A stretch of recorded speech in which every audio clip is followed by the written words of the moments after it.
Hey guys, what's going on? It's Mr. Owen live from outside of the garage for the first time in probably forever. Going to go over what is macroeconomics as a kind of a broad idea, at least what we covered in this class. All the resources are available for you guys. I've already made the videos for everything, so we can check them out. For the love of God, can somebody check out that one because there's only two views? But let's get down to it. What did we do in Unit 1? Unit 1 was our setup. What is AP macro? You get the same setup again next year in microeconomics. So what did we do? We did our single product market graph where we did supply and demand of a certain thing like bikes or bagels or surfboards or wetsuits. We talked about the shifters of each. The questions that you'd get on an FRQ for that would be something where the price of one goes up for some reason, maybe demand increase, maybe a supply decrease, I don't know. But there'd be a change in price of one. How is that going to affect another good? And that other good would either be a substitute good or a complementary good, just like we did on our FRQ. The likelihood of you getting a question like that, probably pretty slim because, again, they can use those same questions in micro. And so, why would they want to use up a question that could be used in both tests? That being said, let's throw my caveat on there. I'm pretty bad with making predictions of the future because of this whole thing. So take that with a grain of salt. What I think you're going to run into is going to be a comparative advantage question, where you're going to have that PPC curve, or it's going to be a PPC table. You know, that thing that looked like this, where you had two goods. You're going to get one economy, which will be like alpha, one that's going to be beta. You're going to have to look at capital goods or consumer goods or robots and cream cheese, stuff like that. Figure out who has the absolute advantage, who has the comparative advantage, who would specialize, um, and then who would export import, and then a comparative, not a comparative, but a term of trade between the two. There are probably about 5 examples of those types of questions that have been seen in the short answer or the short response questions over the last 5 years. I went over 10 short FRQs going from 2019 to like 2016. I don't know how many I did. There was 10 short answer questions. And of those 10, I want to say at least 5 of them were coming out of this PPC table, PPC chart. You're either going to get the table. If it's not going to be the graph, then it's going to be a setup where you have country X and country Y. Then you have good A and good B, and he's got like 20 and 10 and 40 and 40. And you set that up. If you get the graph, you just set it up as a table to solve for it. So that's what I would anticipate there. The only other thing that I thought might show up could be the circular flow model. And I didn't cover it in second semester because I was going to wrap that up. It's kind of just falls in between units. So I put a link to it in the bottom. I highly, highly doubt it. It's called circular flow. It's a 2 minute video. It's just how money goes in one direction, or sorry, how assets go in one direction and how resources go in the opposite direction. So you could check it out, but I don't think that's going to be on there. My guess is you'll get one FRQ that's going to be something like that. Unit two was our setup. That was the whole how are we going to evaluate our economy. So we looked at three indicators of an economy. We looked at unemployment, we looked at GDP, and we looked at inflation. Unemployment was simple. That's where we looked at our 3 different types of unemployment. You had your frictional, your cyclical, and your structural, right? The only bad one was cyclical. That's when the economy is sick. And so 3 types of unemployment. What did we do with GDP? With GDP, we talked about the 3 purposes of it, which were first off, how is our economy doing? Are we growing from one year to the next? How are we doing against other countries? Are we growing faster at the same rate or declining relative to other countries? And the third one was, does a policy change work? Probably won't see a question like that, like what is the point of that? because that would just be a one sentence response. What I did see a lot of going through these FRQs, and in fact, the sample question that they gave on College Board's website was a situation where you had to solve for GDP, solve for GDP. Now, in that, when you're going to solve for a GDP, go back and take a look at the way I solved that homework problem. I'll show you where those are. It's not home. Let's go here and classroom. Hey, chickens, can you come over here and show us some Elsa? Climb up. Say hi to my friends. What did Elsa say? Well, it's just me right now, but they'll see it later. Well, at least two people I know will watch it. Hi. Hey, say hi, you two. Hi, you two. All right, so if you want to see, let's get the little Elsa in there. If you guys want to see how that would look, I would do 2020 last minute details cheat sheet. Oh, I guess that's not posted. I will post that right now. So let's load one of those. So how would I set that one up? You're going to get 3 products. Yeah. Yeah. What products do you want, Olivia? What would you like to buy? A unicorn. A unicorn. So we get a unicorn. What else do we need? A birdie. A bird. And what else? A horse. A horsey. Okay. A bird, a unicorn, and a horse. And we're going to get 2 years, like 2019 and then 2010. Yeah. Totally, right? And Price. Elsa. Blade. Quantity, price, and quantity. So the price would be in 2019, a unicorn is going to cost how much? 5,000? 2. 2. Okay. $2 for that unicorn. The bird's going to cost what? 1,000? 10. 10. Okay. And a horse is going to cost how much? 10 years ago. 10 years ago? Okay. So 5. And then the quantity of unicorns sold that year was 5, birds was 6, and horses might have been 10. Then, since it's 2010, we're going to expect for inflation. That unicorn costs $1 here, and the bird cost $5, and the horse cost $2.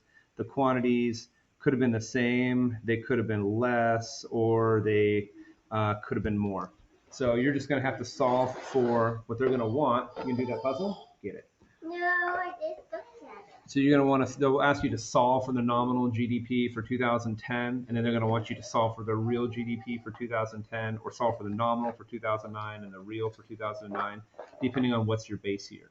So that's just price times quantity, and to solve for real GDP in the year that you are evaluating, you use the price of the base year times the quantity of the year analyzed.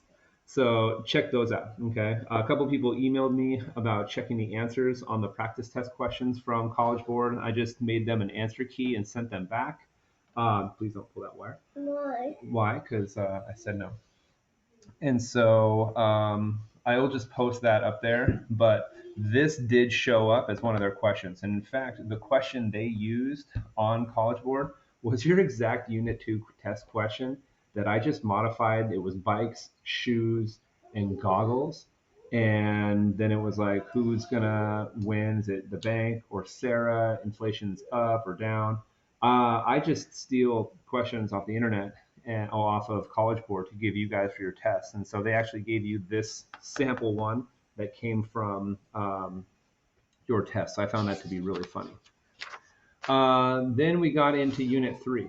The Unit 3 first started out as the setup. The setup of Unit 3 was to get to our main goals of this class, which were fiscal policy, monetary policy, and long run. And so to do that, we had to use our ASAD model. Our ASAD model you can see referenced in the graphs under key graphs and shifters.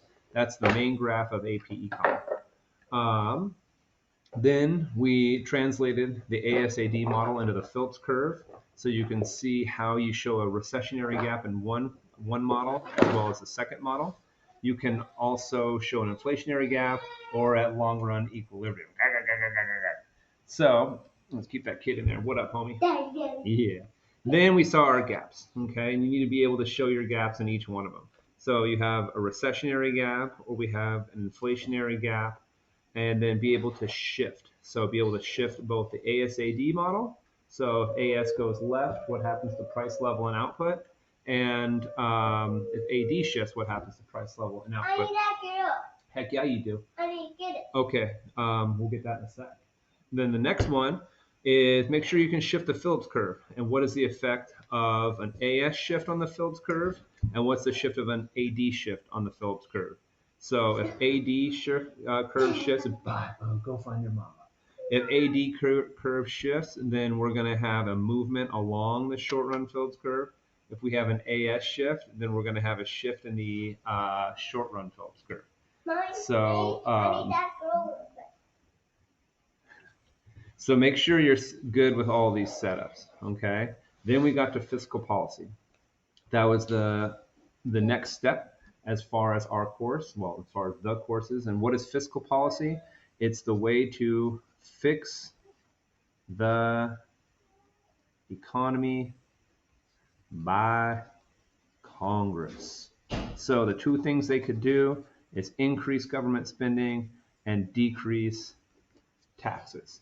Okay, so fiscal policy, increasing government spending, or cutting taxes if we were in a recession. And if we were in an inflation, we'd be cutting government spending and increasing taxes. Make sure you know the effects of each one of these. So always, anytime it's expansionary anything, so if it's expansionary fiscal policy or if it's expansionary monetary policy, aggregate demand is always going to the right. If it's contractionary, AD is always going to the left.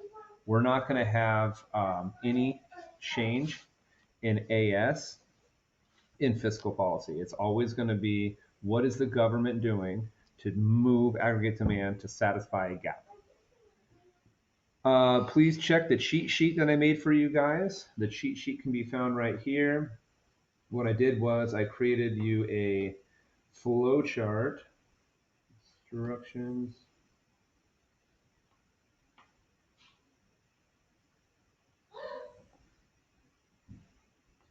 So this is your ASAD and your Phillip, and then these are the tools right here, government taxes, why, what's the effect, what's the side effect, make sure you know your crowding out effect stuff, and then what is its effect on previously issued bonds.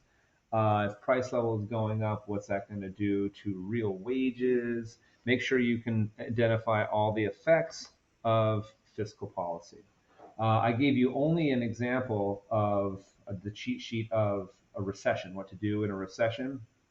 And in the extra credit assignment, I said I highly recommend copying it over to your own words and your own visual, and then make the exact same chart, but for a recession. So flip everything. All your tools will be in reverse, and all the effects were going to be opposite, and the side effects would be in reverse. So I would recommend doing that. That'd be a smart play. But this one is showing both your expansionary fiscal and expansionary monetary. And I used to do this on the whiteboard in the front of the class, and I found it to be pretty effective. So that was that. Let's get back over to my channel. All right. And again, there's plenty of, you're going to find these questions, your fiscal policy, that's going to be in the long FRQ, not the short FRQ. What up, homie? Right on. Hey, you do you. And so the next part, go find your mommy. My mommy told me to So the next thing that we're going to need to do is we're going to take a look at monetary policy. So monetary policy was our unit 4. Monetary policy, we're going to come in with an idea that we're in a recession. What can the Fed do? In a recession, we put in expansionary monetary policy. If we're in inflation, you're going to be setting up a contractionary monetary policy. So the cheat sheet we have is RBLL, which is reduce interest rates. Whenever you're in a recession, you want to drop the interest rates. What does that do? That increases consumers and businesses' willingness to take out loans and buy large ticket items. Now we have visitors that are dogs. Let's see if I can grab one here. Come here, Jones. Whoa, that didn't work. A broken dog. No, we didn't. Come here, Emma. Come here. The hell, heck with it. So the next one would be changing our interest rates. So in the opposite direction, if you're in an inflationary period, you're going to want to increase your interest rates. So if you increase your interest rates, then consumers and businesses are less likely to take out large loans, which means these guys aren't borrowing, they're not spending, aggregate demand goes to the left. Remember, we're only messing with aggregate demand. If it's an expansionary monetary policy, aggregate demand goes to the right. If it's a contractionary monetary policy, we go to the left. Make sure you're comfortable with, on this one, you want to be good with your money market graph.